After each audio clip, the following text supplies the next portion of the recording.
What's up, nerds? Welcome back to another episode of the Aggressively Average Angler podcast. We are coming to you live tonight, talking about kayaks and motors and going fast and stuff like that. A lot of electronics and batteries and all sorts of cool stuff. So if you're into tech, this is going to be a fun episode. Even if you don't have a kayak, I think there's a lot of interesting things in here, especially when it pertains to like inflatables. I got a bunch of inflatable folks that are interested in the crowd. I know that because I get the comments about it all the freaking time. Or if you have a John boat and you just want to switch from like gas to electric, I think we got some options we're going to talk about tonight. And our special guest to talk about these things is Howie from Newport. Howie, how we doing, man? Doing good. I'm happy to be here. Thanks for inviting me on the show. You guys probably have one of the most entertaining live podcast shows out there. And appreciate it. I love you characters. He didn't say informative, which means he's being accurate. I appreciate that. We do keep it fun. and to that point, the most honest reviewers and like your infographics and all that kind of stuff you guys put together. I just love it. And appreciate it, man. I've expressed this to you guys before. I love putting our motors up against competitors because we know who's faster. You're walking away with the dub, that's for sure. I mean, right now we know who has more than one motor. Like that's for sure. we got options, dog. But anyways, yeah. No, this should be a fun one. The interesting thing is like, and people kind of caught on to this it's been the last like 6-7 weeks, Paul. We've had like a lot of motor companies that we've talked to. We'll be like, what do you got? What do you got? What do you got? And then people started going like, like you're talking to all the people? I'm like, yeah, dude, that's what we do. We got to talk to everybody. I want to see what's out there. And like you said, you guys, you love putting yours or stacking yours up against everybody else's. And, I think there's pros and cons to everything, but like ultimately at the end of the day, people would love to be educated on what's out there. Doesn't mean you have to buy it, you guys. That's why we say buy it or don't. Like, just check it out. See if it's worth it for you. If it seems like a good fit, awesome. If it doesn't, that's okay. But the fact that you guys are cool with that, like that just really aligns with us. That meshes really well with what I love honesty because we know where we stand against the competition, and we want honest information out there about, us and competitors, so buyers can make a good, sound decision. Yeah, that's what it's all about. Like, I've never been about smoke and mirrors. I've always been about designing and being a part of angler first, like angler driven, angler inspired products. Yeah. In my previous life at Hobie, being a part of some awesome watercraft designs, like no compromise. We build products for anglers. And we approach it from the angle of being real anglers. That's who we are. And so we're always striving to get better, always striving to perfect the product. That's the name of the game. And, it's crazy looking back on the brand 2 or 3 years ago. 3 years ago, nobody knew who Newport was. 2 years ago, people kind of knew who we were. Now Newport's mainstream up in the mix, and I'm pretty proud of the ground we've covered. It's been a fun ride. It's insane how fast people got used to going fast. Like that's actually one of the first things I want to talk about. Motors have revved up. You could say it's crazy. We do have some news and noteworthy. So this weekend, Jeff and I are heading out to tomorrow after work. We're heading out to Pennsylvania for the last stop of the Kayak Adventure Series, Broodstock 2 in Franklin, Pennsylvania. It's gonna be a lot of fun. If you haven't signed up, even just come out, get some free food, hang out. It's gonna be a really good time. Bring the fam. There's gonna be like all kinds of activities. It really is a super fun event. And watch us compete for smallest fish in the tournament. That's how we operate. Micro bag, baby. We're in the micro bag, but we're also doing the team tournament. And there's actually like a dozen or so teams, which will probably end up being like in the 20s by the time we actually show up, because a lot of people like to sign up late. But dude, that's gonna be so fun because Paul and I we've never done a team tournament as a team. We've done Together, team like tournaments where we are separate teams facing off. We've done individual tournaments a few times, but like now we're a team, so we have to actually hope that each other has a good day, which is like never the freaking case. Somebody always has a bad day. So we're going to be playing, like somebody's going to be catching, and they're also going to have to be hype man and like get the other guy going, because we got to stay positive, dog. We got to stay positive. No, it's going to be a lot of fun. With micro bags. Oh yeah, exactly, right. There's actually as long as the trophy is proportionate, it's gotta be like this.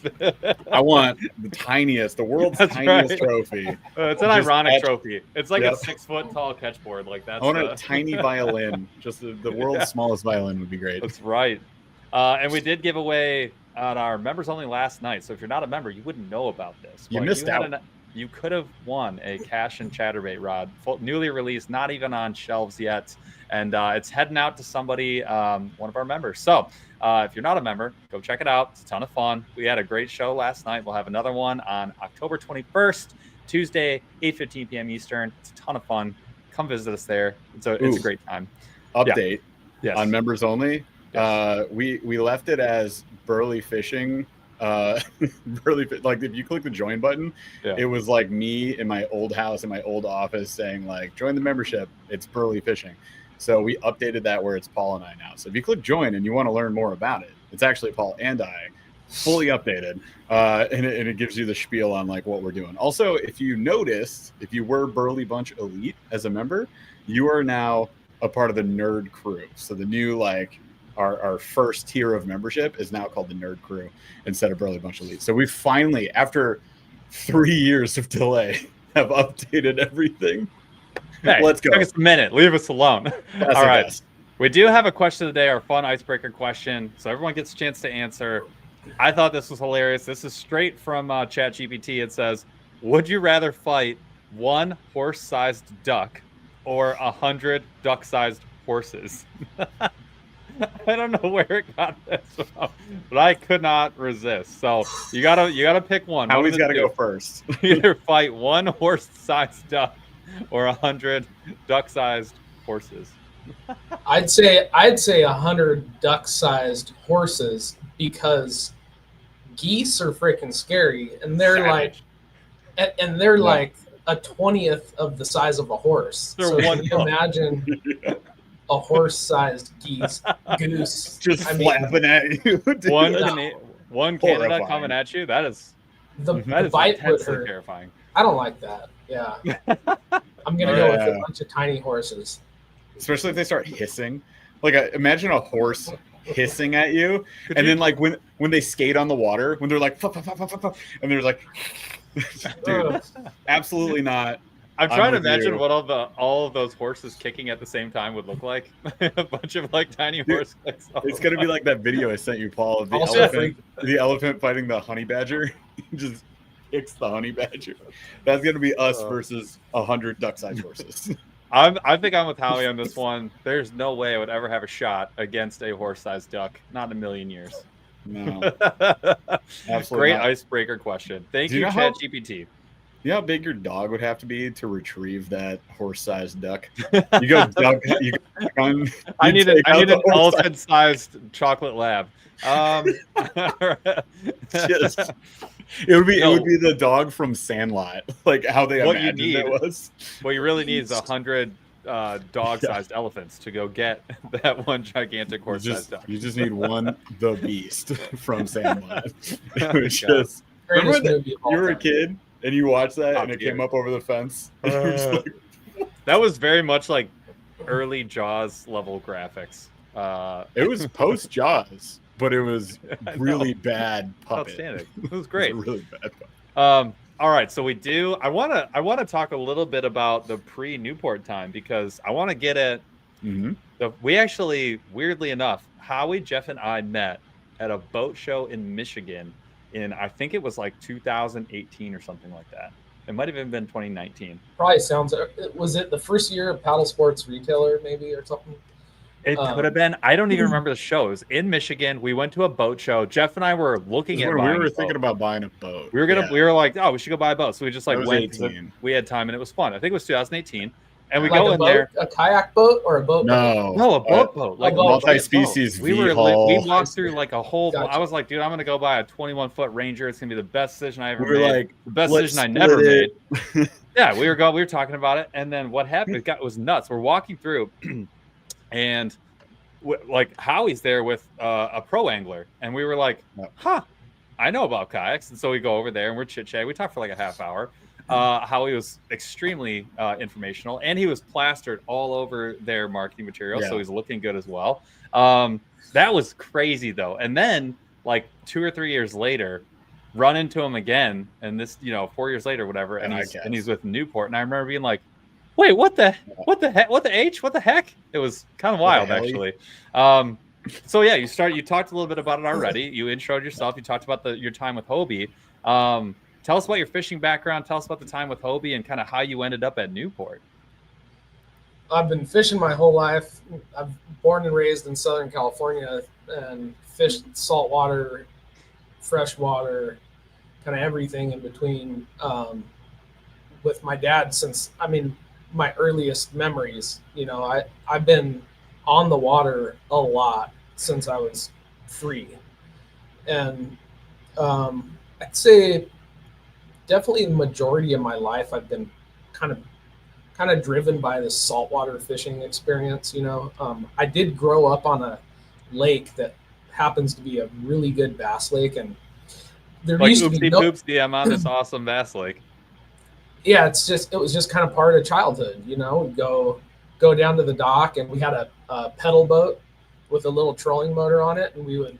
My brother and I would just we'd fish before school, we'd fish after school, all summer long we'd fish, and we didn't know what we were doing. We threw crankbaits and jigs and stuff like that, and caught shad, and we had a like a bait receiver that we had built at our dock, and we had it filled. We had hundreds of cured, perfect little 3-4 inch shad in there, and some of the bass boats actually kind of caught onto it, like people that fished around the lake, and there wasn't that many people, and we'd catch people in there, on our dock with a dip net in the middle of the night, like 2 a.m, getting shad out. Dude, that's so embarrassing for them. Chase them out of there. Pre-ring cam. But it was just like shooing out geese. You were basically shooing geese when you were hey, get out of here. Get out of here. That was just part of life. I didn't really think much of it. But my real focus was saltwater. What does that mean though? Because saltwater could be offshore, inshore. That could be anything. What was that for you? Started fishing in the bays around here for like bay bass and stuff like that, and then out of a kayak? Out of a boat. And the same boat that I still have today that I've repowered and put new electronics on it, like stripped everything, every nut, bolt, screw off of it, and put it back together. That's impressive. But I still run that same boat that I grew up fishing, 80 miles offshore, go fishing. It's a 21-foot center console. And wow. But I'd say probably about age 5, my dad was totally addicted to fishing when I was a kid too. And so probably about age 5, I started going coastal fishing with him, catching yellowtail and stuff like that, and calico bass. And then probably about 7 or 8, he started taking me offshore, fishing tuna, mahi, that kind of stuff. And then ever since I experienced that offshore fishery, I had it solid set in my mind. I was going to be a captain and an owner operator of a sport fishing boat. Yeah. For my life. Like I was locked in. That's locked it. in. Yeah. Even through high school, college, I ended up, I worked on a yacht, like I call it a yacht. It's a 44-foot Pacifica sport fisher. Casual. I worked under 2 of the most legendary captains on the West Coast, of like Southern California captains. got my 100-ton license, worked on a boat for about 8 or 9. That particular boat that I spent the most time on, I worked for about 7 years on that boat. Dang. Got my ticket on that boat. Spent, about 5 of those years, I spent 180 days or more on the water. Got to see a bunch of crazy stuff. Got to learn a lot about fishing, a lot about maintaining a boat, a lot about running a boat, how to deal with people that are kind of tough to deal with, stuff like that. And then I kind of burned out, and I didn't fish really for probably 4 or 5 years. Wow. And then in 2016, I was coaching. So also kind of part of my story is as a 10 to about 18, I did gymnastics competitively. Really? I was on the junior national team from 13 to about like 16. I was a part of the program that every male gymnast Olympian since about year 2000 was a part of this program. Oh my This God. is like a very intense, spent some time at the Olympic Training Center. This is kind of whole segue into what I'm about to tell you, but I've always kind of fallen back on 2 things: coaching gymnastics and fishing. And so I kind of was like alternating these 2 things in my life for a few years. And then in 2016, my dad's best childhood friend, who's still, they're super tight, he owned one of the biggest Hobie dealerships on the West Coast in Arizona. And he was retiring, selling his dealership.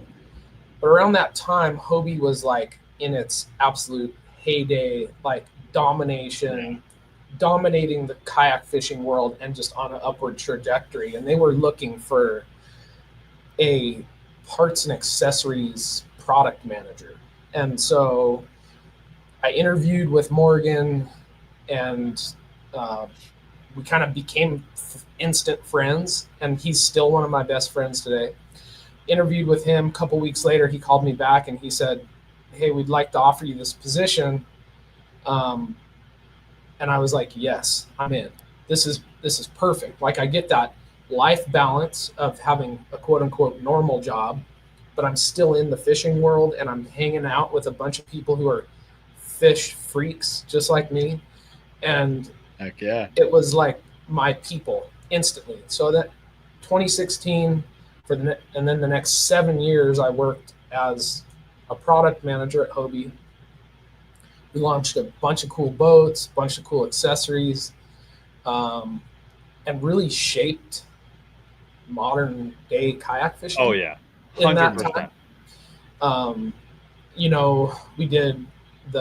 We've redesigned the Outback. We built the Compass, the Hobie Lynx, the PA 360, and we had a ton of other like groundbreaking, awesome shit. We also like garage built and we had all the ideas, and still the best drop-in bin in the industry.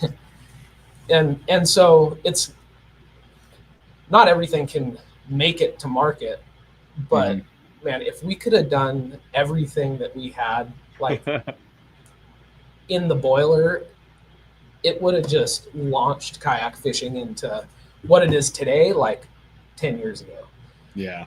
But it is kind of crazy because we've talked about how the PA hull, I mean, is still like, you look around and you're like, it's still the most stable kayak out there. It's a 20-year-old design. And but it's still the crazy slapped. part. It does not give up. Like, it's still awesome. And what's crazy is even with the H-Rail accessories, like, is kind of a limiter for some people. You still go out and you're like, this is still better than everything else. Like, it's kind of nuts. The H-Rail, and I work today with the guy who designed the H-Rail and all the H-Rail accessories. So we brought some of that magic into Newport. And anyways, that was a super fun time. And, you know, every good thing comes to an end at some point. And so there was a time where I kind of like looked within and said, it's time to move on. And I moved on, and I was commercial fishing. I was being a dad. I was doing some writing. I was writing for BD Outdoors, writing for Kayak Angler magazine. I was doing commercial fishing, just kind of back to like doing what I love for about a year. And then I was on LinkedIn one day, and I saw this job at Newport pop up as a social media manager. And I said, a social media and community manager. And if you know anything about what I did at Hobie, I did like everything. I was the one guy. Well, you're the face on the parts and accessories side, you know. I was the parts and accessories product manager, but I also was kind of the brand manager of the Hobie accessory line, and got a like super solid taste for what it meant to be a part of a strong community. And I don't care what anybody says, like the foundation of a good brand is always the community. You know, that's like if everything kind of starts to go down, you need to have a community to kind of prop you up. They got your back. And at Hobie, we had the most awesome community of dealers, you know, tournament anglers.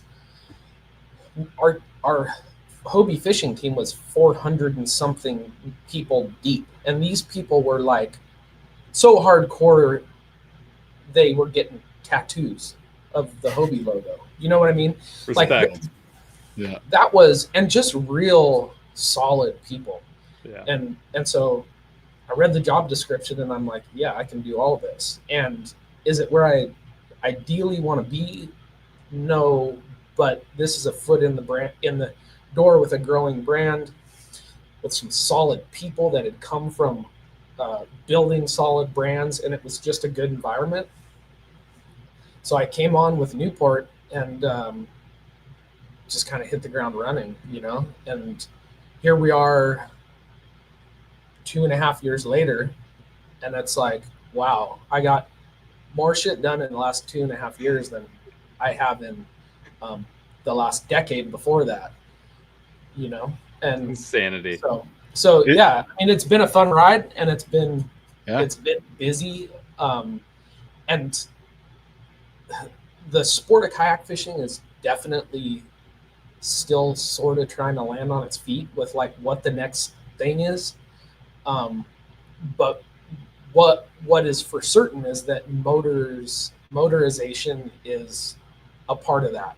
And what I love about Newport is that it's not just the kayak market's our bread and butter, but it's not just that. Like, we are other things outside of that.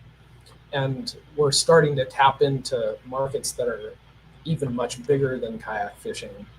And kayak fishing is like, it's bigger than we all think, but it's still tiny. It's still a pretty young industry. It's not big at all. So, and everybody knows everybody. It's like being from a small hometown, you know. Everybody knows who everybody is. Everybody, So, anyways, there's no secrets. Even fishing is like not a big industry. Yeah, like, even fishing's not that every big. time I go to ICAST, it's like everybody knows everybody there. Like, all the brands know every other brand, and like I can walk around and like, now that we've gone like 4 or 5 years in a row, like now we know everybody and they know us. It's just a fun little gathering. Yeah, exactly. Every time. I look forward to it. It's always such a blast. But yeah, it's like everybody knows everybody, man. We're a small industry. That's for dang sure. It makes it fun. Yeah, it absolutely. It is a blast. Wanted to call this out. We got a super chat here from Sticky River Tom. Appreciate you, bud. And he says, I twisted both of my ankles over the last 2 weeks using my croc-powered trolling motor to pull this yak through the river. Next year, I'm going Newport. Kilchis, he's talking about the Under Armour Kilchis water shoes right now, but those will do for now. Thanks, guys. So you got somebody stepping into the Newport market next year. There you go. Well, Stinky River Tom was going to step into the stratosphere because he has a new canoe, and that EPS system with that is insane. It's a cool system and great holes, holes. Yeah, 100%. And it's still somehow slept on. I don't know how. Like, dude, it's 6.5 miles an hour, and I can just walk around on it like it's a living room. That's hard to beat. That's hard to beat. And that's with the NK 300. You can go fast. Guillermo runs a new canoe Pursuit, I think. But or maybe an unlimited. I don't know. Whatever it is, he's probably got a quiver of new canoes, but he goes he's got his top speed with the NK 180 Pro is faster than say a NK 300 on a Hobie Pro Angler. You know? Yeah. Oh, I believe that. Yep. The barge is limited. He loves that motor, and that kayak pairing for that reason. He's like, it's so light, efficient, and efficient, and like I'm going just as fast as the guys with the 300s. So it is pretty wild, and I have the 180 on the U10, and I can go 5. Yeah. Crazy. The whole design is great for that. I remember it's funny, we're going to Kayak Adventure Series tomorrow. I went last year because Paul had the NK 180 Pro for a while before I got into the NK 300. So I had my Native Titan X. All I had was the XI3. My Native Titan X was going 3 miles per hour. I was hanging out with our buddy Rob Harrison, who's probably in chat here. He had his Hobie with the NK 180 Pro, and homie was cooking me. Absolutely cooking me. And I was like, getting shredded. Dang it. And then we got home, and I think a month later or so, we got the NK 300, and then I was ripped. Then you're like, now we're going back. Revenge race. Let's go. That's what I'm bringing the NK 300 for Kayak Adventure Series. I plan on running upriver real fast. So it's going to be a lot of fun. That motor's always, it always impresses me. I mean, I kind of like the 180 Pro because it's a small and light and easy and all that. So light. Yeah. When I do run the 300, I'm like, oh shit, this is a whole different ballgame. It is. So we had the pleasure, the unmitigated pleasure of watching somebody who has no experience with a Newport motor, like a legit motor, get into an unlimited with a 300 on the back and nothing on it. So it's and it was totally empty. And watching his face as he basically was a street race, street illegal race car shooting off the line. I swear to God, we were like, take it easy. It's faster than you think. He's like, oh, yeah. He was like, okay. He was gone, bro. He's freaking out. Do not do that. It was phenomenal. It was phenomenal. Dude, it's fun to watch people's faces the first time they hammer the throttle down, because if you've never run a NK 300 before, you kind of underestimate it. Everybody does. Yeah. So it's fun. It's fun. Yeah, I underestimated the NT 600. I knew it was gigantic. I knew it was huge. And I guess I didn't fathom what electric motors could do, what a 6-horse equivalent electric motor could do. So I got out there and I was like, yep. And I was like, oh no. And immediately I had that set up on the NS 130, your inflatable, which we should talk about next, is inflatables, because you guys do a lot more than just motors. But you rip on that NT 600, that thing was fully lifted. So you got to trim it out a lot better than I had. I should have moved everything forward a little bit, get on plane. But dude, doing 10 miles an hour in that thing was it feels like you're going 30. It does. Yeah. It feels way too. Faster. Yeah. Yep. It feels way faster than it is. You're so compact that when you hit that throttle, it's just like, whoa. You feel like the Millennium Falcon just going to light speed, just the lights going by you. The and stars the funny thing is that's you. And you're going relatively fast, but people in boats next to you are looking at you and going like, yeah, right. you're going at okay speed. Like, no, we're going fast for a small vessel. So to me, I'm Millennium Falcon, baby. Like, I'm flying. That thing was a blast. We saw Georgia Bassmaster put it on an XTR. Yeah. Like, that on the XTR was pretty freaking wild. That's a wild video. If you guys haven't watched it, I guess people are into that and they want transom mounts on kayaks. Yeah. Well, no, the More 600 on the XTR. It totally makes sense, though. It can do it. I don't know. I wouldn't do it. I'm not saying I recommend it for a plastic hole, but like no, like that, like a kayak hole, maybe. Yeah. I don't know if you had some kind of reinforced mount to kind of that's the thing. Spread the load. Like I wouldn't just I don't Plop know. It on the hole. Yeah, it's a lot of torque. That looked like a lot of fun, but it's a lot of torque on a kayak hole. Yeah, for sure. That motor on a John boat is just perfect. That's where I almost want to get one. Like, I want to get a John boat just to freaking try it because it's funny. It's really, people are like, look, admittedly, you know, we can get a 10-footer. It makes sense in your mind. Yeah, it makes sense in your mind when you're like, I want a shorter, lighter kayak and I want to get like the larger motor, or I want to make the most out of the 180 Pro or something like that. That's like what that's what my brain did. And I tested the 180 on a bunch of different kayaks. And I'm telling you, longer is actually better. And honestly, it's stunning how much speed you get out of a flat bottom kayak. It's crazy. Mm-hmm. And weight, it's not that it means nothing. It doesn't mean it's fractional compared to how big of a deal it feels like in your mind. Like I put that on a light tackle tube. The whole kayak with me in it and everything was probably 300 pounds, maybe less with the battery, like maybe 260, 250. It did not weigh much at all. Mm-hmm. And the speed differential was like marginal at best compared to what I would get. I can go faster in the U10. Yeah, it's great. And I probably would go even faster if I was in the Unlimited. Yeah. The torque of the electric kind of, I mean, we used our Newport John boat as a camera boat on a shoot that we did last week, and we had a 65 quart cooler, extra batteries, extra motors, camera gear, 3 people, and we were still pounds and pounds. We were still going pretty fast, you know. It was still fun and fast and like just awesome. Paul, you know what we're gonna do? We're gonna go get a 14-foot John boat, nothing on it, just an empty one. When we get the storage unit, and then that way we have a place to put the dang thing. But that way, if anybody's like, just get a John boat, just get a boat, I'd be like, boom, here, and I'll carry it myself. What do you want from me?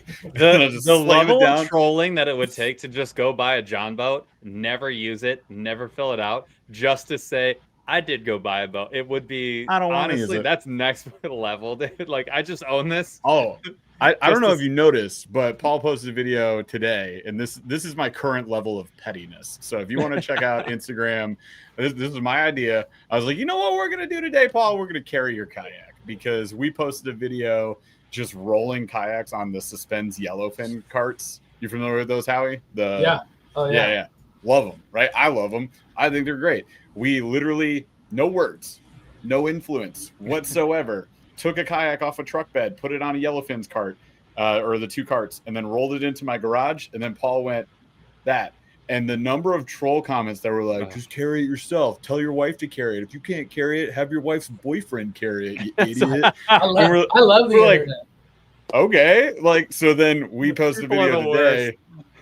We carried the same kayak, like, from 20 yards from the ramp. We're just like, all right, cool. And we just by hand throw it down. I carried it with a Garmin motor on it, like fully set up, crate, everything. And I'm like, here, this is what you want. This is what you want from me. Are you not entertained is all I can think. You're buff. Yeah. I mean, it doesn't matter. Like, if you use wheels, the internet's like, you're weak sauce garbage. Okay, what's up with that? Who doesn't use wheels? Idiots. I don't. People who are really interested in medical claims for their spinal cords. I don't know. The bounce back troll though. Like, then we got comments on the video today on Facebook that were like, just use wheels, you idiot. And I was that's what got me. That's what got me. So many people were like, have you never heard of a set of wheels, you moron? And I'm like, two different demographics. I got them all. We're the Venn diagram. No one's ever happy with us. I'm a tennis 55 to 65-year-olds are smarter, and you see. Yes. Literally. People were like, you're back. When you're in your 60s, your spine's going to fall apart. And I was like, brother, this was satire. It's supposed to be a Venn diagram where like there's the haters on this side, the haters on this side. They're supposed to intersect with cool people in the middle. There's no intersection. It's just two circles, and everybody didn't intersect. Two people fighting. It's not just a crappy diagram. It's not good. It's who hates us more. This side of the Venn diagram or this side. Bigger. I don't know. I don't know. They're expanding. I do it. So I want to talk a little bit about I mentioned it earlier. It is crazy to me how, like, when Jeff and I first started doing stuff, we were paddling, and then we were kind of like, oh, you can pedal? No way. Pedals are sick. And like, we like pedals. Pedals are great. Unlocked a new way to I mean, it's awesome. Faster. And it was kind of like, well, man, why do I even, and you're going 2.5 miles an hour ish, right? With your pedals, like when you're, you might be sweating 3.5. You can go.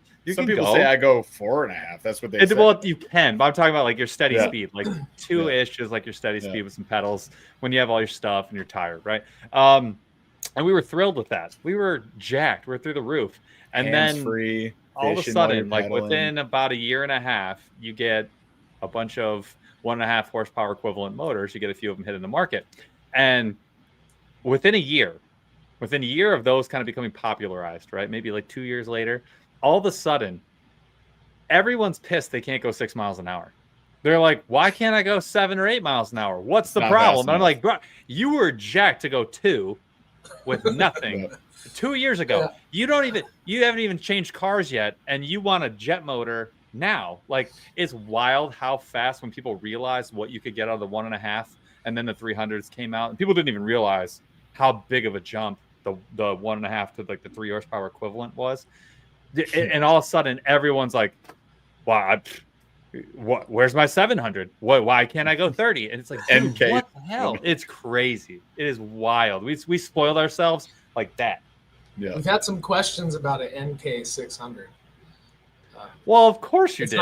It's not going to happen. No. Well, could you imagine the weight of the NK 450? Like, what? Sitting. We have a good insurance policy, but yeah. Well, I mean, the number of kayaks that are sturdy, the number of kayaks, even with a plate, that are sturdy enough to take that, pretty limited. Like, there's not that many. And they would all be over 12 foot. You'd always have to have the metal plate, and then you'd always have to have the battery in the front. Like, and that would be table stakes for survival, much less efficiency, and like it would matter. 60 pounds. So if it's the smaller low pro, the 100 amp 48 volt battery is 96 pounds. The bracket for the motor would look like the same thing that they the mount golf space cart shuttles battery to. that you guys like said. It would be insane. Yeah. The low pros weren't out yet. If you guys haven't seen the NT600 video, go watch that. But low pros weren't out yet, so Newport sends a golf cart battery. It's 96 pounds, like, because it has to run on 48 volt, like the 600 6 horse equivalent. So when you get to 48 volt, you just get big ass battery. It's just they're just so heavy. Yeah. But that's one of the big draws to Newport for people is the non-proprietary battery, flexible power. Like if somebody wanted to run 2 24 volt batteries in series and balance a load out, they could. Yeah. One battery is a lot more convenient if you have the right spot for it on your boat. But yeah, you can do some different stuff, and you could run a smaller 48 volt battery if you wanted to, or if you've got the hull to support the weight, you can just go giant and never take it off your boat. Yeah. And we've done almost every single version of that. So I've run the low pro under the seat on a bunch of different kayaks. I've run it vertical behind the seat. I've run the older Newport, like kind of standard style lithium batteries, and I'm using it right now in my Smalley build because it's freaking awesome. And then we've run some non-Newport kind of standard tower mount batteries where you just kind of figure it out. And I've run them with different cable lengths in different spots, with Anderson connectors and without. that was like the big gripe with Bixby still for a lot of people. And I get why they do it, but that's the big gripe. Torquedo. And then also with Torquedo, that's like, why do I have this battery that looks like a bag of Legos that, you know, I have to try and hide somewhere in my kayak? Like, it's the weirdest well, you're locked thing. Yeah, you're locked into, you know, if you just want to get into the motorization game, being locked into a super expensive proprietary battery is it's sucky. It is kind of sucky. And you know, it's a pretty big investment for a lot of people. And if you want to shop around and you want to get some off-brand battery because it's a third of the price as something that's proven and premium and connects Amazon. to Bluetooth and stuff, you know what I mean? You can do that. Yeah. And you can save up for something better or bigger or whatever. But at least you're in the game. And people like that, you know? People like being able to go with their brand of battery they're loyal to or shop around for a better deal or whatever. And we love when people run different stuff because it just kind of props up this value proposition we have, which is it's up to you what you want to run. So it's that core use case. I mean, and that's what it is. It's like, look, do it how you want to do it. Just get the freaking motor. But it's really like the only option for that, because you have like Torquedo, ePropulsion, Bixby are all proprietary, every single one. You got like Mercury has one. There's another brand. There's some like much bigger ones you can put on John boat stuff, but like they're all pretty much proprietary batteries. A lot of those are like all-in-one units, especially when you get to the outboard transom mounts. Like those often are going to be like all-in-one, other than like how you guys have your transom set up, which again gives you more flexibility. So I think that's a big thing that like drew us to your motors in the first place as well. Other than the fact that we just couldn't, also still haven't get a Torquedo. Like I wanted to try a Torquedo. The only time I've tried it was on Austin and Chad Hoover's kayaks at ICAST this year. That was the first time, and it's now they just have like the ultralight now, so like that's all I got to try. But yeah, for years I was like, I would like to demo these and talk to people about it because people ask about them all the time. That was like Newport kind of came into the market when Torquedo like had a stranglehold on it for a little while. And you guys came in and started dropping more options, and then Torquedo got acquired and they reduced their options, and then things just totally shifted in that market, which is, I think, breathed some life into it too. And that really revved up that electric motor market. Which was absolutely cool to see. Yeah.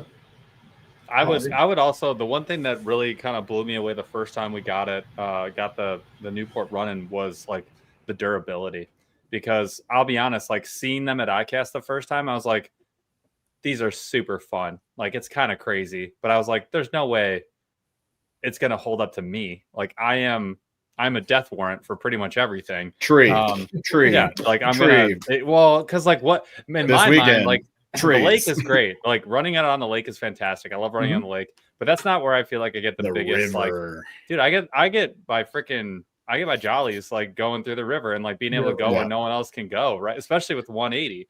Because you could just go and go and go and go and go for days. You can stow it and pull it over shoals and whatever. Easily, right? I just hit everything. Yeah, but like that's the other thing is like my prop is pretty sharp. but like I mean, you end up being like, I mean, it's the river. You just don't know until you get there and you make the mistake. Like that's just how it goes a lot of times. Hit it until you smash something, exactly. And the bottom changes too. So I don't know. You'll think a spot that you thought last week was like money. You go through and you're dragging gravel, upriver, and you're like, river's down. What happened? Trees roll in, they roll out. You get deadheads you can't see. You got all kinds of stuff. And I'll tell you, I've had this like dunk, like oh god moment so many times, and my heart like jumps up in my throat because I'm like, I just smashed my prop. It's over. All right, like I gotta go get my backup prop or whatever. Yeah. And then you pull the motor up, you turn around and go, oh, dang, drop it, just keep going. A little bit of paint off the front. Oh, well, it's got a couple tats on it. 300 still has paint on it, man. I've dropped it. It's crazy. It is crazy how well they hold up. And then, I mean, the other thing too about electric, and a lot of people will be like, well, if you had a gas motor or if you had a mud motor, blah, blah, blah, that they do last forever for sure. Mm-hmm. But I mean, I'm also the king of flipping kayaks, even the most stable ones that, have ever been built. And it's just something that I don't have to worry about, which is a huge deal, man. Oh yeah. I am the flip man. I need to make that's a t-shirt waiting to happen. 4 or 5, something like that. You never flipped the pro angler. 6, 7? I flipped the pro angler on purpose for a video. I was going to say that's pretty. That would be impressive. I mean, we did the extenuating circumstances. The H-rail roll. The H-rail roll is how you do it. So you stand on both sides, you grab the H-rail, and you just go like this. You have to try. It's like flipping a jet ski. It really was. It was freaking wild. We gotta hit Chris Bird here real quick. We do. Chris Bird, thank you so much for the super chat, my friend. Really appreciate you.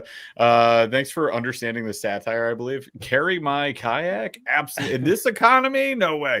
I'm 43 years old with screwed up back, shoulder, and knees. Ouch, man. Bummer. The goal is to enjoy fishing, then rather than get beat up and spend a few $100s in physical therapy co-pays. Think smarter, people. Use a cart. That's what we were trying to say. We're like, isn't this convenient? And like the internet was like, just carry it. I guarantee you, without a shadow of a doubt, none of the people that drop those comments have kayaks. Like, absolutely not. And if they do, they're sun dolphins and they weigh 8 pounds. And they're like, of course you carry that stuff down. I've hurt myself trying to carry kayaks. It's not fun. Dude, just so freaking awkward. It doesn't even matter if they're 85 pounds, like the unlimited 85 pounds. I'm like, cool, let me just buy this suitcase handle. We'll figure that out. That's like, couple hernias later. Well, a couple slip discs falling out the back. Let's I want to hit Voodoo 2049's comment because I think this is really important. I asked people for some questions. Well, Drip 710 says largemouth bass or smallmouth bass. I say smallmouth bass if I had to pick one. Smallies just pull harder. Pick a big smallie all day. There you go. He gets it. But we got this question from Voodoo 2049. He says, kind of a question. He goes, twin Newport NK300s on a kayak. Now, have you done look, here's the thing. I made the case arduously for Jeff just because I thought it would be fun to do twin 180 pros or 3. I was not joking. I wanted to try to kind of show what it could do because I know exactly what would happen. I understand the logistics of it. I could figure it out. We were gonna do it for the Kayak Angler Mag Yak Offs because I wanted to do it super bad. I have the Old Town sweet. Okay, let me tell the story. I have the Old Town EPDL. Calm down, buddy. It's got 2 offset, like 4-bolt patterns in the back, right? Like you've seen the PDL Pros. And he wanted to put both of them and then fix the motors forward. And then we were just throttle. That'd be fun. Marshall Stamps put twin NT 300s on his John boat. On the John? Yeah, which is just a huge, heavy, built out John boat. This was like a couple of years ago. Maybe. Or maybe I don't know, a year and a half. A year or two. Yeah. But here's what happens. So I want to get into that. So here's what I think would happen. Howie, you tell me. You tell me if I'm wrong. No, I know I would. You're gonna tell me I'm wrong. I get it. But you're gonna tell me that I'm wrong. No, my thought was if you did that. Here's what I think would happen. You would have, aside from them being like too close together and just getting a bunch of churn, and they would kind of be fighting each other a little bit. Assuming that wasn't the case, and they actually were working in tandem, and if you get them steering right, I think what you would basically have is and you were trimmed out somehow very well, which you wouldn't be. Assuming all that happened and it worked the way that you wanted it to work, you wouldn't be going, let's say you could go 6 miles an hour in that kayak, that Old Town with an NK300, one of them. You would not be going 12 miles an hour with 2 of them. You would be going maybe a little bit over 6, but it would be very, very, emphasis on very efficient. You would be using a quarter, so much less power. Your battery life would skyrocket. Yeah. True or false? I say true. I've never run twin NK300s, but I do know that there's limiting factors to what kayak hulls can do. So there's that. And then I just want to just be clear. So like the hull shape kind of dictates how fast that kayak can go. How fast it'll go ultimately, yeah. and speed. you're still running the same prop and the same motor. So yes, you'll go a little faster, but the motors are going to be working less hard. So I'm with you. I think the efficiency would become greater. It'd be insane. But you may get to just pushing the boat, like the ability to push the boat. So if there's some additional force impacted on the boat, then that should reduce or improve the efficiency, reduce the drag. You're getting the same outcome with less work. Mm-hmm. So it's like, and then top speed, maybe a couple miles an hour faster, but it's not going to be crazy, I don't think. No. This is a good point too that Albert brings up, and cavitation is the word of 2025. I swear, Paul. Yeah, I have heard cavitation 4,000 times this year, and I number heard of people that 0 times last year. It's crazy. It's absurd. So yeah, cavitation I would find or assume happens a lot more with center mounts. So like I run the Motor Guide XI3. And then I have the EPDL drive there like this in tandem. I can improve speed, but there's certainly a lot of bubbling going on down there and approaching that cavitation. And then you guys have a cavitation plate on the NT600. That's like the first one I think that you have with the cavitation plate. But yeah, I think when you're center and you've got the air pocket from the kayak, and then you got motor 1 and motor 2, and if you have more than one motor like in a row, that could cause more of that too. And a rudder in front of the motor also causes ventilation around the prop. Yep. Running depth affects it. Probably the biggest thing is the trim setting. Like I see a lot of people just kind of put it all the way down and just leave it there. And at the top speed, they get they get air around the prop and a lot of ventilation around the prop, and you just can't top out because you get toward that top speed and it's just it does that. Just trim the motor up a little bit. A lot of these kayak holes are like, especially with the little stern squat, you get this just weird angle where the motor pylon, which is the black part at the bottom, it's kind of your prop's kind of like lower than the front of the motor, and it's just not very efficient. You want that thing running as level as possible, and that'll eliminate almost all the ventilation issues with the prop. That's a good point, and that's something that so we tested the Bixby N3 on the New Canoe Unlimited, and that was one of the issues I had. I tried to trim it, and I should have trimmed it even higher than I thought. It's one of those things, like you just said, like you just don't realize when everybody's sitting, like you're sitting in the boat and like you're actually out on the water, not when you're looking at the thing and there's weight in the back. Like, it sits lower, and that transom is kind of angled in such a way. So that prop is basically pointing down. I'm like, well, I'm not going fast.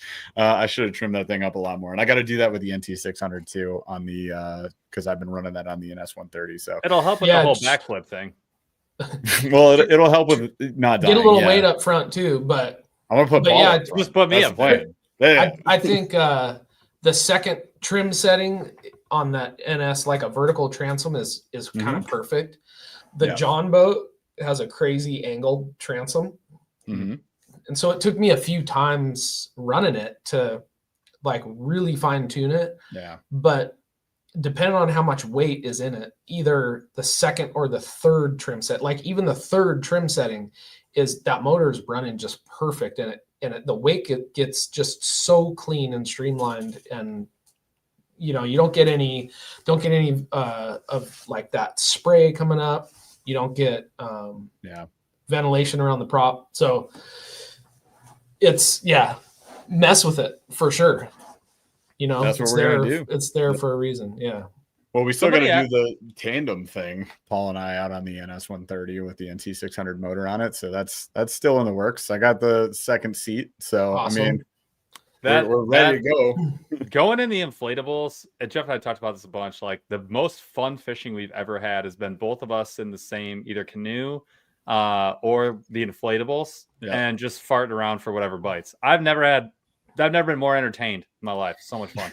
It's kind of fun, man. I mean, especially when you're just out on a lake and it's nice and flat and glassy, and you're like, swing around, and talk a little trash to each other, and you know, that social seating's kind of fun.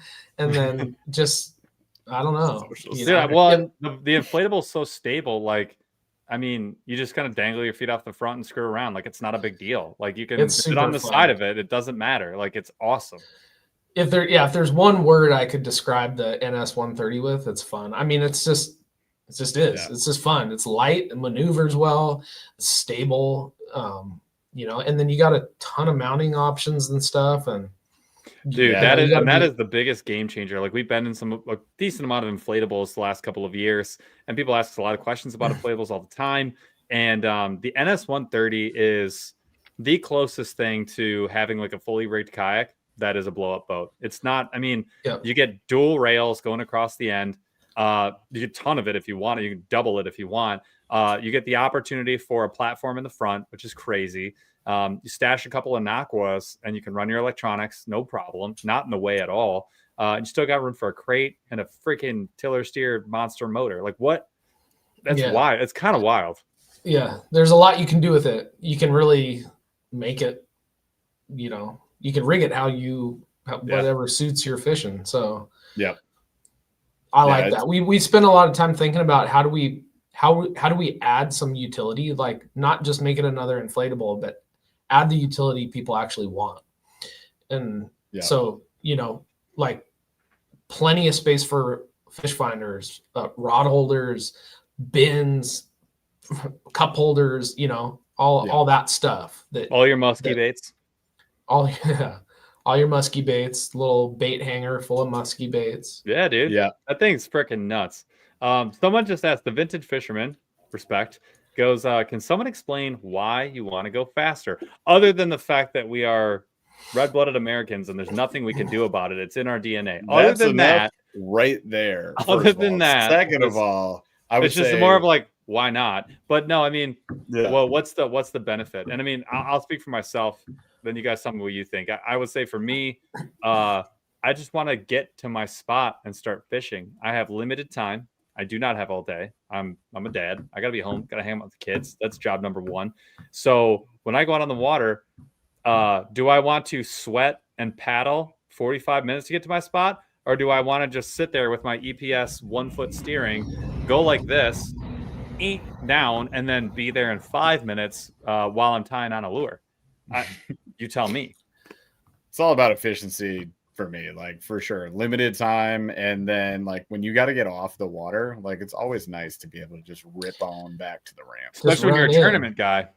Yeah, you got check-in time. You're like, I have to be at check-in by time X. That's another half hour of fishing if you got a 3-mile run. And the other thing, this might be the biggest one. I should have started with this one. If you're a river fisherman, dude, so the lower half of the Michigan, it's 96% private land. So if you want to go to a river spot, you can't just like put in and go wherever you want. That's not how it works. It's mostly private. So when you get to a public launch, the money spot's going to be 6 miles upstream. I'm not making it. I'm never going to fish that without a motor. It's not going to happen. I'm way better off trying to marry rich than try and paddle upstream 6 miles. It's just not happening. Yeah, the number of times that we've had to like get to that upriver spot it's a nightmare. And like some days the flow is up, so you're not going. You're not doing anything. What you got, Howie? Sorry, man. Oh no, it's interesting, like reflecting on the history of these motors becoming something that is accepted in the kayak fishing world, because there was a time where putting a motor on a kayak was like not okay to do by the you can't be in this tournament, you're cheating. Right. Yeah, well, yeah, tournaments didn't allow motors, but also it was just frowned upon. It was kind of taboo. Like, you're not a real kayak fisherman if you do this, right? But then that still exists, by the way. But then tournament anglers validated the effectiveness of the motors. Yeah. And you know, not all of these tournament anglers have big social media followings or anything like that, but they do directly influence the kayak fishing community in the biggest way. Yeah. And so people look at those people as inspirational figures, and all of a sudden, you know, they saw the application and they saw what these guys are doing, it became okay because these tournament anglers validated this. And then it just kind of worked its way slowly into the mainstream. And it is super effective. Not only is it super fun to go faster, I've never had more fun going slower than I have going faster. Like it's always it's always faster to go fun. Yeah. Can't wait to slow always down. Funner to go faster. I like faster to go fun. That's also a good way to say that. Yeah. It's always faster to go fun. 100%. But yeah, I mean it's real. Like, you know, we were just doing a shoot the other earlier this, what day is it? What week is it? Shit, I don't know. Wednesday. Last week we did a shoot, and down here in Southern California, these reservoirs we have are huge. The wind comes up, it gets choppy, current exists on a lake. Sure does. And some of these places, the good fishing is a 4 or 5 mile run, even on a lake. And to be able to get there and go fish when it's bite time is good. And then just kicking your feet up and hammering the throttle down and getting back to the ramp is, I mean, it's efficient. It's fun and it's efficient. So 100%. And I mean, that's like, why you want to go faster. How many bass boats have pedals on them? Freaking none. Okay. That would be cool. 21-foot pedal boat. That's like 8 feet wide. All right, cool. Good stuff. Insane. Crazy Cranker says, I think it's a great time to have Newport on. I have one question reflecting on what I've been reading about the I don't know what that is, that NK group on Facebook. Why doesn't Newport have repair? I'm assuming GETS is code for kits for the motors. And I'm like, kits? Yeah, I think that's what that is. Am I crazy? Like am I reading that right, Crazy Cranker? I assume I've got that. Maybe. We do have a parts store on newportvessels.com. So you can get replacement parts there. And just to give you an idea of like our dealer network went from 0 to almost 200 dealers in a year. Will we get to the point where we have certified service centers that are retail shops? Mm-hmm. Yeah, we'll get there. But for now, lean on our customer service team. Yeah. Send us an email, support@newportvessels.com. Ask the questions, and somebody will get back to you for sure. And we have a ton of parts available on the website, ton of schematics and diagrams and things like that. And we're real reasonable people. So just get in touch with us if you're having an issue. And we're always listening to what's going on in the community, and we're always making things better and making changes so that people have dependable products. And so, you know, does everything go perfect 100% of the time? It never does for anybody, but we are in the business of addressing those things as fast as we can and efficiently and effectively, and making our product always better. And that is like with 100% truth. That's how we operate.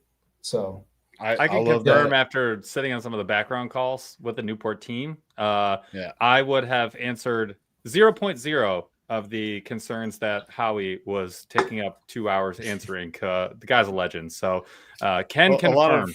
A lot was addressed. Also, if you guys have any issues with customer service, you can call Howie directly. His number is 929-123-4567. I'll tell you. Instead of Child's put it on the screen. Put it top comment. Thank you. I would tell you, Crazy Cranker, as far as things that I actually carry on my kayak and would recommend that you carry on yours, just in case something happens. If you got a motor. If you have a motor, regardless of what one you have. Or a pedal drive is also a good habit to have, because pedal drives, you can lose your prop pin. And they're almost the same propless. Yeah, they're almost the same. They're almost the same propless. So extra prop nut, washer. Don't forget the washer. And then also an extra prop. If you're carrying those three things and you have key. And always carry an extra key in the same place as the toolkit. Not somewhere in the kayak. Do not do that. because you could flip and it can go away and you'll be very disappointed. Prop wrench, a prop, Exactly. alignment pins. Yep. I carry 2 of those actually, and then I carry 2 of the extra spinny wheels to tighten on to the bracket. That's in one of my specific kayaks, not the Newport. So the thumb screws with the pin. Got an extra pin too. And stuff happens. You got to have it does. Well, I mean, and things will rattle in transit and they'll loosen and you won't know it. That's just that stuff happens, like how we just said. So I carry the things that I know I could potentially lose. Like the biggest thing that I do, like with my was like the very first thing that I did in the Unlimited when we got the EPS system. There's one bar that goes through and holds the entire assembly together, like on it in on itself. And I immediately was like, yeah, I'm going to lose this instantaneously. There's a ring on the end and I tied it to the handle. And then I was like, I cannot lose this or I can't do anything. So you just bolt it to the boat, man. Like just figure it out. Like you gotta protect yourself. And then also I would say those screwdrivers with the little pieces that kind of interchange and go in and out. I carry the Allen version, the Phillips head, the flat heads, and then you can switch them all whatever you need. Water intrusion in the motor. That's not good. Well, you've done something else. Something has gone awry.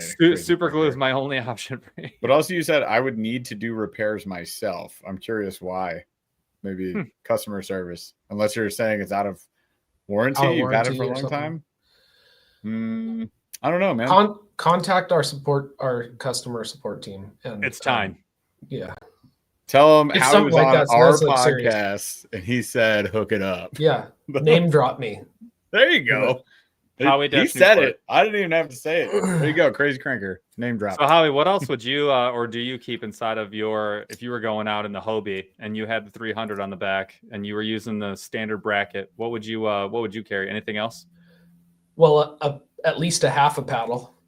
Always. Always a paddle. Jeff's gotten caught with half a paddle or a quarter of a paddle, the assault paddle. Oh, don't get the assault paddle. But yeah. A paddle is pretty key. Good call. And make sure it's the right length if you're in something like the Hobie Pro Angler, because you're going to need like 100 or a 280 or something. I assault paddle. That's right. Hand paddled a Hobie Pro Angler 360 when the drive broke. Hey, it was great. Drives break. Yeah. I don't know. What if you're way out there and your motor fell off because you didn't tighten the wheel on the pin I don't know, just saying, have a paddle and keep your cell phone on you, leashed to you, in a dry bag if you have to, but some form of communication with the land-based world, and in case you need rescuing. I take a Zoleo with me if I know I'm going to be. It's a little satellite. It's like the size of a cell phone. It's a little satellite thing, and it allows you to text from anywhere in the world. Yeah, nice. Got it. It's like a Garmin InReach or something like that. Yes, the InReach is what I had in. Yeah. So do that. I mean, it's something like that. But safety equipment, first aid, whistles, lights. Wear your PFD. I'm imagining a hell of a party, like all the lights on the helmet, like the whistle blowing, like I'm getting it. That's the rig. Darude Sandstorm comes in. That's all I got. But yeah, a float plan is good. Tell somebody where you're going. Yes. Yeah, Paul. You know, that kind of stuff. Me. Yeah, you. 100%. Did you not come back one day or something? I always make it back. No, he disappeared for a full day, lost his phone. His wife tried to contact him. This was years ago. You've told the story on this channel. I was not on the river. She was calling you. That was on the river. You were waiting a river. All right, fair enough. I was not on a river. It was on a narrow, flowing water area of a fish that I caught because I was learning how to fly fish, and I caught Dropped a fish. Your phone. Like, look at me go! Look what I did, and I was like, "Oh no!" And this is before they were waterproof. Pull it out, dead. I'm like, and I don't care. I'm like, whatever. So I fish for another 4 hours or whatever. I drive home, because I know directions. I get home. It's like midnight, and I'm having a beer and I don't know, playing Xbox or something. And my brother-in-law, who lives like a couple miles down the road, he's like, I hear knocking on my window. I'm like, oh God. And I look over and he's like, are you okay? Like in my terrace window. I'm like, what the hell? So I let him in and he's like, Haley has been trying to find you for hours. And I'm like, what? And then she called my friends who live in California. Did she call you, Jeff? Maybe. I don't know. She called. She went down the Rolodex of all of my rugby friends and called all of them. I think she did. None of them knew where I was because they're not even in the same state as me. And then she ultimately called the person who was right down the road to come to my apartment and check on me. So yeah, float plan would be good. Yeah, so yeah, let people know where you're going. Yeah, you got to do it. Jeez, I like it. I have a couple more. I want to keep going. So I have one question I've had, and we have seen. This is my opinion, but I think spaceman. We have seen a bunch of. We saw a whole wave of innovations. We saw the new battery types and models. You guys have had the Low Pro that just came out. You got the 600 that came out. We've got like innovation happening in different areas, but like from like a steady state of like the mechanics of how the motor worked. We saw the Garmin come out with the wireless foot pedals, a lot more integration. We just raised the price tags on everything, that's what happens when you get new stuff. Totally. I've been saying, I have things in my mind where I was like, if I worked for Team Newport, if I was Howie, what would I be asking for and trying to make happen? So I wonder what opportunities, are you guys chasing down? What do you see? I mean, is it just a bigger prop? Is it like, or is it something else? Like, where do you guys see the opportunities going forward? Well, I can't say too much without giving away secrets. Tell us everything. But they're not listening. We are very committed to building out this 360-degree ecosystem. Like,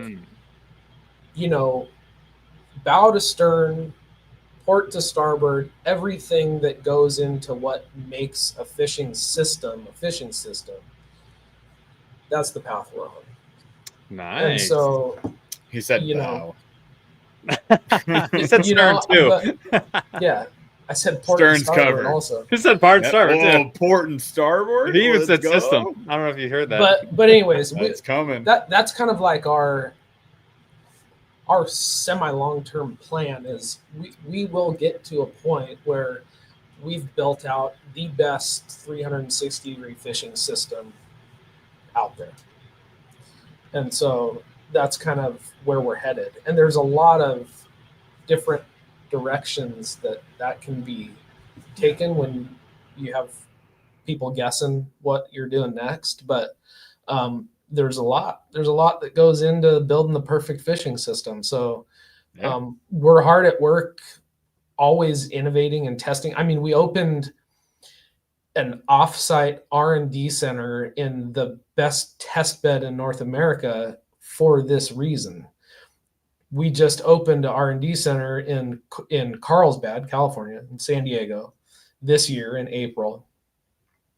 And you should see this place, what we got going on in here. It's pretty awesome. And the whole goal of this place is to be able to access water and tough conditions easily so that we can test and validate all these prototypes and ideas and things like that, and have a team that's face to face together working on building the next best thing. And I think that, like, when you look at what Garmin and stuff just did, there's some things I love about it and some things that I think could have been done a lot better. And Garmin's Garmin. We know they have the capability to literally think something up and then do it tomorrow. That's how it goes when you've gotten to where Garmin is. Yeah.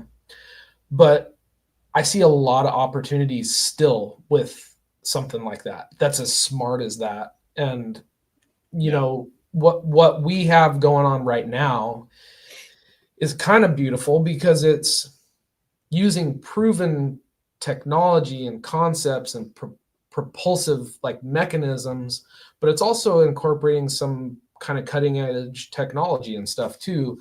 But it's like, it's proven a lot of the technologies and like methods of motorization and stuff we're using are proven. We know how they're going to act. People know how they're going to perform. And so when you kind of like take that base and expand upon it, there's a lot of opportunity. I think, I mean, I've been thinking up the new next thing in kayak fishing for the last 12 years of my life. So trust me, there's plans and they're really good. and so nice. we'll get there. We're just, we want to make sure that we deliver exceptional products, and that takes some time. So, and you got to let some of the dust settle on some amazing stuff that you guys have dropped, because I'm here to tell you that the NT3 and 600 are insane. Yeah. And you talked about opening up new markets. You've got some people to win over, because like so many people are used to the gas, right? They're so used to that. Yeah, that's our biggest competitor, is just gas motors. Well, and like the legacy of gas motors. For sure. You think that like dude in the Louisiana Bayou is bought in yet? No. He's thinking about it. But that's the person who's on a longer journey to believing and understanding our product. So we put the NT600 up against a 9.9 gas motor. Mm-hmm. Granted, the boat was a little heavier, but the NT600 was smoking the 9.9.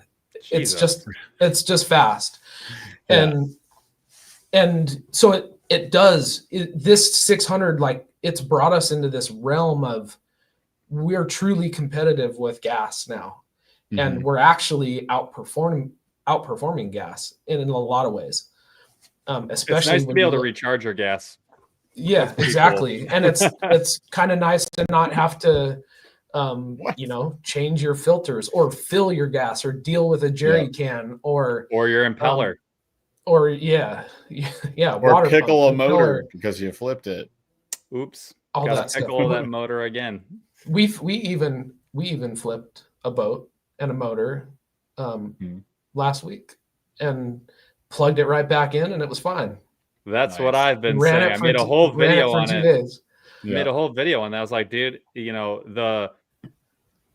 the situation of flipping, right? Especially when you talk about kayaks and small boats, like stuff happens. It does. Yeah. I don't care what anybody says. Stuff happens. Pushing the limits, stuff happens. Absolutely. No the extreme. And dude, like things will happen. Like nobody plans. I always think about this all the time, like, because like I wear a helmet when I ride my bike, mostly because my kids, because I grew up not wearing a helmet because I'm an idiot. And now I still wear a helmet.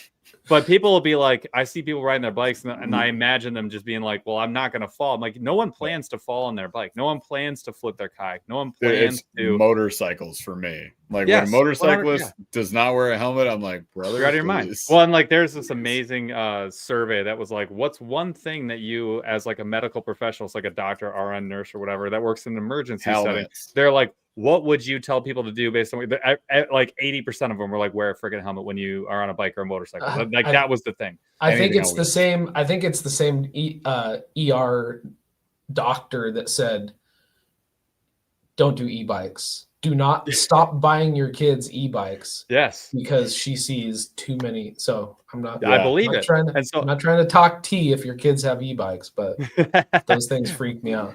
Yeah, they figure they can go fast, and then that's when you get dangerous. When kids, 100%. Well, kids get access to a motor, like when I see kids on like little quads and like dirt bikes, I'm like, my neighbor.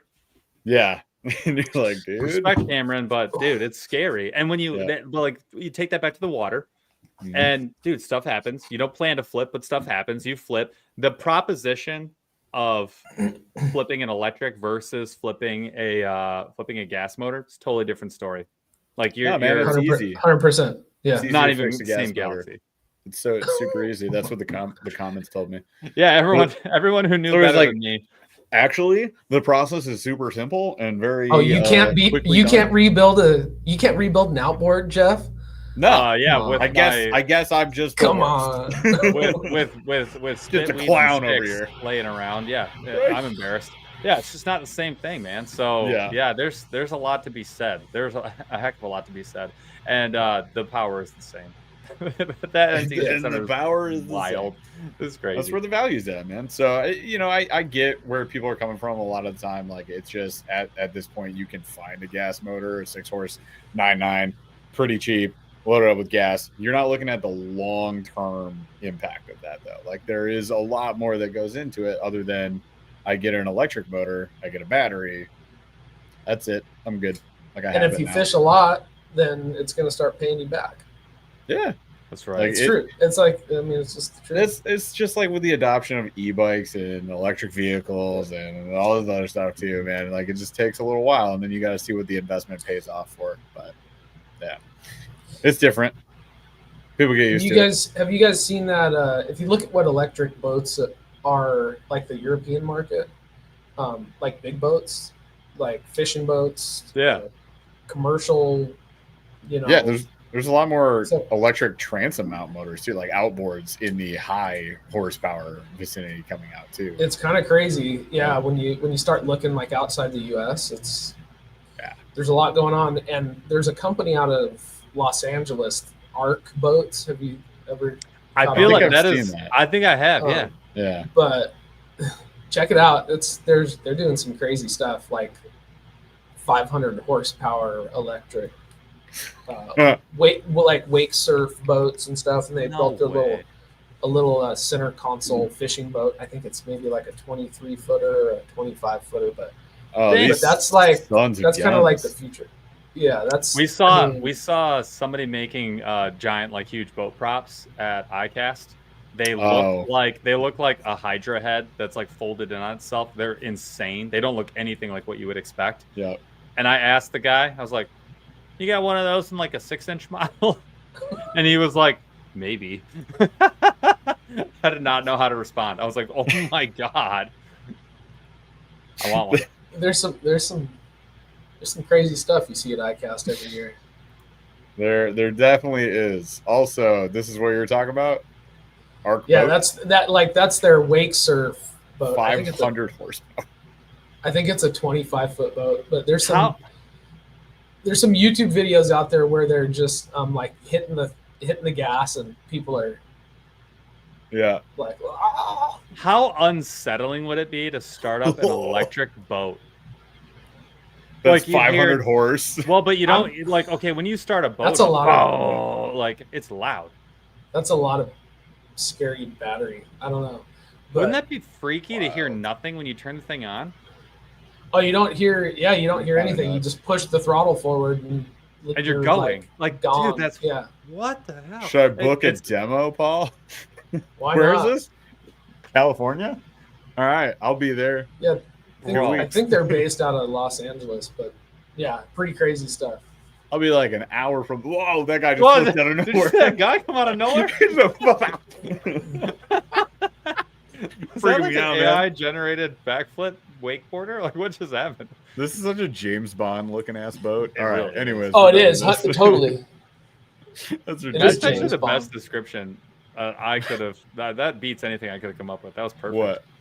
That's a James Bond boat. That's 100%. That's too accurate. They need to react. It's the Arc 007. What are we doing? Yeah, 007's escaping with the girl right now in that boat. That's how it happens. Off grid. Off grid. All right. Howie, anything that you want to cover? Anything you want to talk about? I know we tried to pry some secrets out of you. We got a riddle. I'm going to go back. I'm going to be Batman. You're the Riddler. I'm going to figure it out. I'll let you know what you're developing. But other than that, what else do we? Anything? I'm never going to tell anybody the real stuff. Just so you know. You'll know when it's launched. All right, Paul. But no, I mean it's been a fun ride, man. I know that I love being part of building a brand, and that's what's been going on here for the last few years at Newport. And there's a thing that we say internally there's Old Port and there's Newport. But like 2 years ago, we did about 2.5 years ago, we did a big rebrand. So refreshed the brand. It just kind of like changed everything, the way that the brand was perceived. And we also got really invested into this kayak fishing motorization market. And then, this is such an awesome group of people we're working with. I love that. And we're real anglers designing stuff that really is going to make a difference. And I just I hang my hat on that all the time. There's not a lot of that still going on around the industry. There's a lot of people who, and this is not a knock on the fishing industry, but there's a lot of people in the industry who can't cast a bait caster, and it's not I'm just kind of putting things into perspective, but we are actually real people who are designing stuff with intent. And I think that everybody's going to be super impressed within the next, over the next couple of years to see what we come out with. And the roadmap doesn't end there. It's impressive all the way out. And we're going to deliver on it, and it's going to be awesome. And we're going to continue to be committed to making our products more bulletproof and look better and perform better and all that stuff. And so I don't know, I'm pretty excited to show everybody what happens over the next 18 months and then beyond. Cause we got some really cool, awesome stuff in the works. And, I just forever thankful for the community. I think that if we can all look at the kayak fishing community, what the kayak fishing community was 10 years ago, and try to be like that, that's going to make the world a better place. Because there's a little bit of a we've sort of kind of gotten off trail a little bit. I'm just talking about the community and the camaraderie and the support and stuff. And I just want to see people being positive and supporting people and doing less speculating and more fishing and more just honest, relationship building and stuff like that. And, I think that let's look back to where we came from and do more of that. And it's just going to be it's just going to make things a more enjoyable place. And not that it's not enjoyable, but there's some serious roots to this kayak fishing community. And having watched it kind of come from nothing, blossom up, and then get so crazy, you have everybody's brand loyal, to an extent and stuff, but competition's healthy. It's no reason to not like each other or stuff like that. And if somebody wants to fish a certain way and somebody else wants to fish another way, just let them freaking do it. It's just so we say all the time. Yeah. It is a very weird problem. It is a very weird thing to be upset about other people doing what they want to do, as long as it's totally. It has no impact on you whatsoever. So yeah, I mean, while we're progressing this sport, that's what we're in the business of, is progressing the sport. Let's kind of remind ourselves of what the kayak fishing community came from, because the kayak fishing world 10 years ago is a great example of how people should treat each other, I think.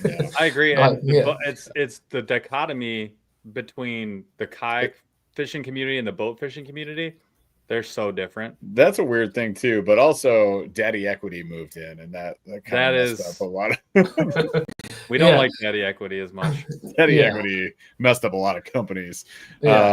But yeah, that's to your point. When you have people who can't cast a bait caster, or they can't paddle a kayak, and they're going out there and they're trying to tell people what to buy and, come out with these products. It's man, I lose a lot of faith in companies like that. And the fact that you guys are actually out there doing the thing that's going to stand out to a lot of folks. That means a lot. That's the option. Got to do it, man. You got to do it. You got to do it. It feeds the passion, but it also puts you on a level playing field with your customers.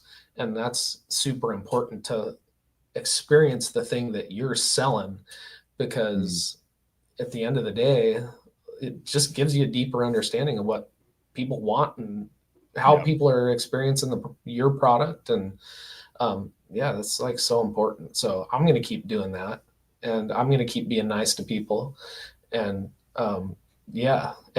and go fishing. If you can teach somebody, if you can take somebody fishing, do it. Like, I know it's a pain in the ass sometimes, but just take somebody fishing and go do it. It can be a pain in the butt. I do it every weekend. That's my final. I take this guy fishing. It's the worst. That's my final thing. Yeah, take somebody fishing. Take somebody fishing. I love that. Like, get somebody out there, put some product in their hands that you have. Like, let them borrow your bait caster, let them borrow a spinning setup. Yep. Let them lose some. Who cares? Yeah, exactly. Like, it's only as long as it's not my last Great Lakes finesse jig, then we're good. As long as it's not a $50 swim bait, just don't let them use that, or a jackhammer. Like, everything else you can have. I don't care. Anything else.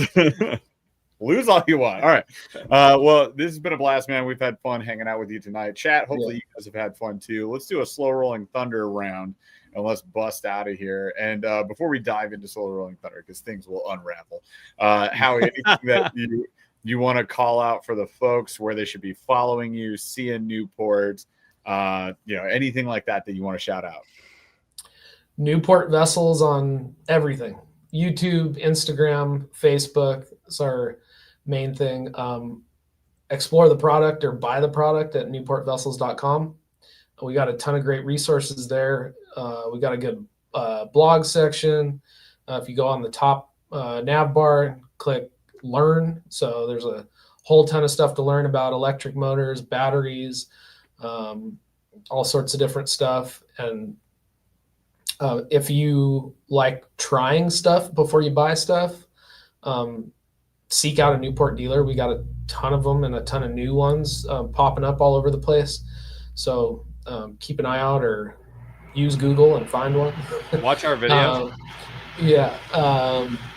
Watch your videos. Yep, for sure. I mean, get all the information. Try to let your source be people who are honest and reviewing products honestly and showing you the real stuff.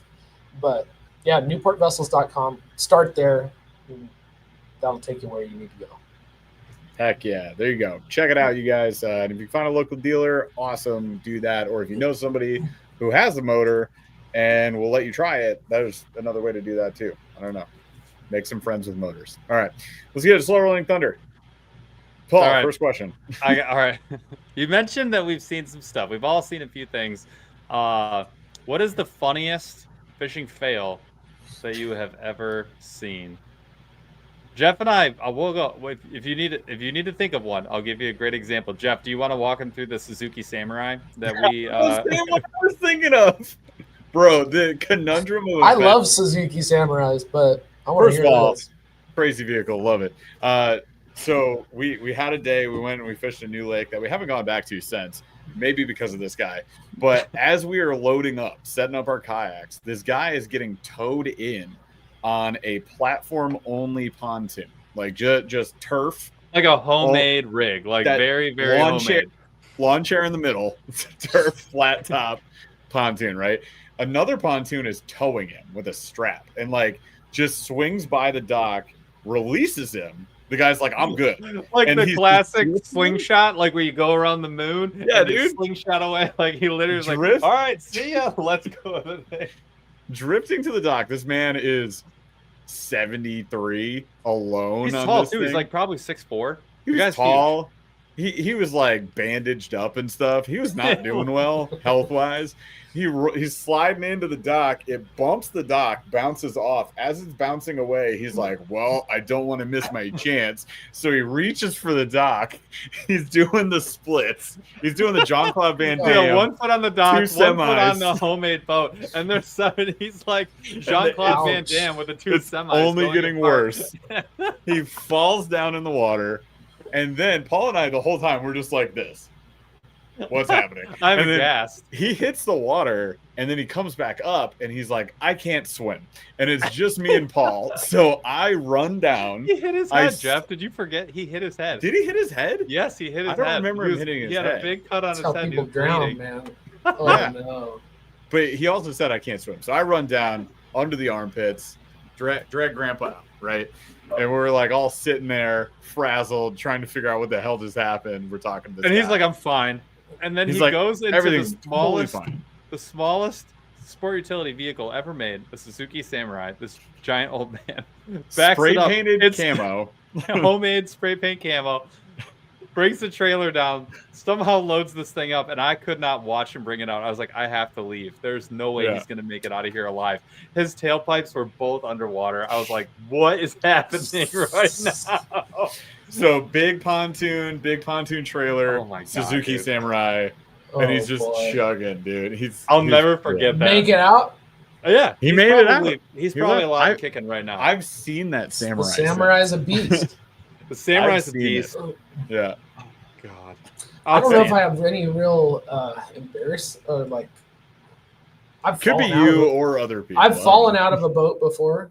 I've seen plenty of boats just completely miss the launch ramp and drive up on the rocks and stuff like that. But that's just like part of that's part standard. of it. That's par for the course. Yeah. Oh yeah, Mission Bay, Southern California.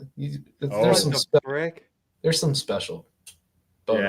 Around See here. this, I feel like go check out Qualified Captain, you guys. I always forget the name of it. Qualified Captain as a channel is pretty fun to watch. If you want to see boat fails. It's very Florida man. It's very Florida man, but you get the craziest fails with that one. I love Florida man people. Oh man, I appreciate the ingenuity and the desire to just do it your way. I do. Whenever we're in Florida, we end up Florida manning something.